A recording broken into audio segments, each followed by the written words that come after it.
everyone, welcome back to GamerNerdz. I'm Monica Jolie. Set 2 years after the events of the first title, we're brought back into the world of Jackie Esacado as he battles a secret order known only as the Brotherhood and struggles to keep the malevolent dark force that calls itself the darkness under control. Let's find out if the darkness too should enter the light or remain forever in the shadows.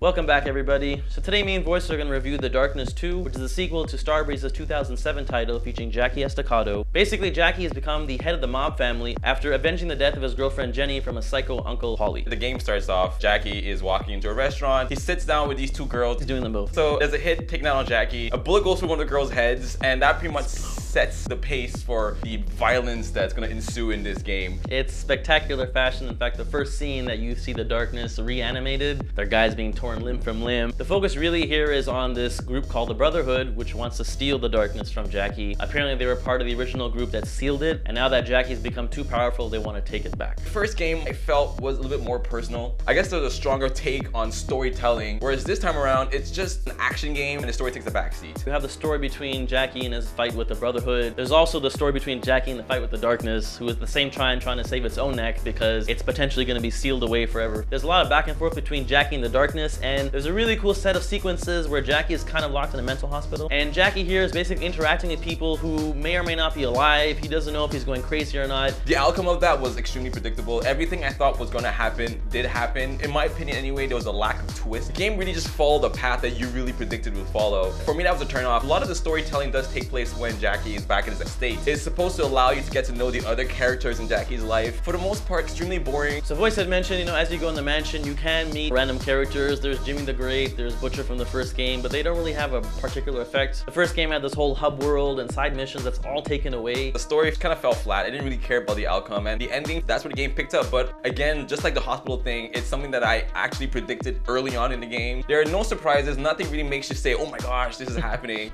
So let's get into the gameplay. I was actually really excited about The Darkness 2 because after playing The Darkness 1, I really like the fact that you could approach the game from different ways to be more stealthy. You can take advantage of the darkness, which the game is called The Darkness. In this game, they really eliminated everything that has to do with stealth and just focused on streamlined now, it's extremely linear, and it's just run, gun, kill everything in sight. Now the game is called The Darkness, and obviously your character will regenerate health, he'll become stronger within the dark, and the first game had a lot of focus on shooting out lights. This one, I maybe shot like 7 bulbs out. There's one section really cool where you're surrounded by fire. Fire is a light source and it doesn't affect your powers. I don't know, there's some things that were too streamlined. There's something that the developers called quad wielding, where you have your 2 guns and at the same time you have those 2 tentacles, one of which is used, I guess, rip enemies apart, the other one's used to grab them. I do like that aspect. It is fun for the most part, but ultimately it doesn't really stand. I didn't get bored actually. I had fun turning people from limb to limb. You can slash people up and down with your right tentacle. You can impale them with your left one and then decide whatever the hell you want to do. Like, I didn't know if you pulled someone's spine out of their butthole, you get a darkness shield, but apparently the darkness you can. You can rip them in half, you can impale them alien style, tear their heads off, rip their throats. And I mean, there's certain strategy behind them, as certain types of kills give you a health bonus or ammo bonus for some reason. Your tentacles can throw items like car doors, they can throw lampposts with like crazy accuracy, so you'll be cutting people in half, but it's completely different from Darkness 1. This one is just how fast everyone dies. They streamlined things in this game that didn't need to be streamlined. I just felt like things were missing. This game just removed things that did not need to be removed. It is too action oriented. Every level is just a sandbox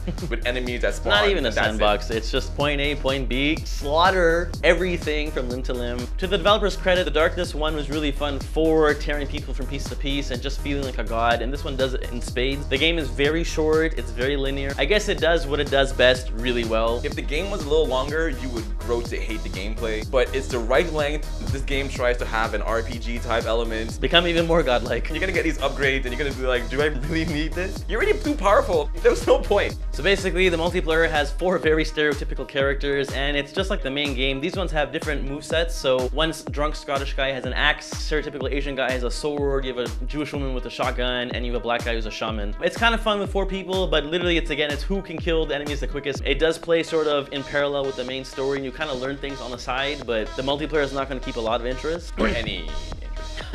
I liked the look of the first game. It took a more realistic approach. The second one had this more cartoony feel to it. They went something that looks just like the comic books. It's much more colorful than the first game. Here's the comparison of Darkness 1 versus Darkness 2. And obviously the color red is very prominent in this. Darkness 1 was much more muted and much more subdued. It made perfect sense because the game is called The Darkness. The second one is really colorful. What is this, Christmas? Jackie is actually voiced by someone new. I heard it's Nolan North at first. Thank God it isn't because I'm tired of hearing him, to be honest. But Jackie's voiced very well. And in general, aside from the stereotypical Italians, Mike Patton voices the Darkness again. He's masterful at it. You don't hear him that much, but the best voice actor in this game is Johnny Powell, this schizophrenic. It sounds like me in voice. If you ever seen uncut episode of The GamerNerdz, he's based on us because that's exactly how both of us sound. I think it's a great looking game. It sounds really good. I have no problems with it. The single player is only 6 hours in length. Now, to its credit, it's 6 hours of fun, and I think it's perfect length. The multiplayer is fun in short spurts, but 6 hours, yeah.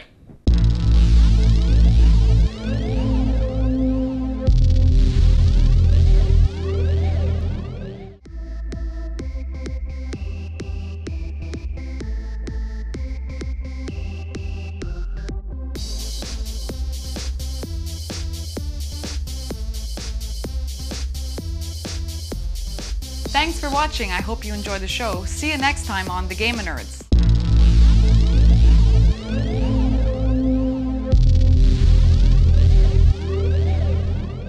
Now and the story takes a back. Oh yeah, already I f***ed up. I just think, you know, no way.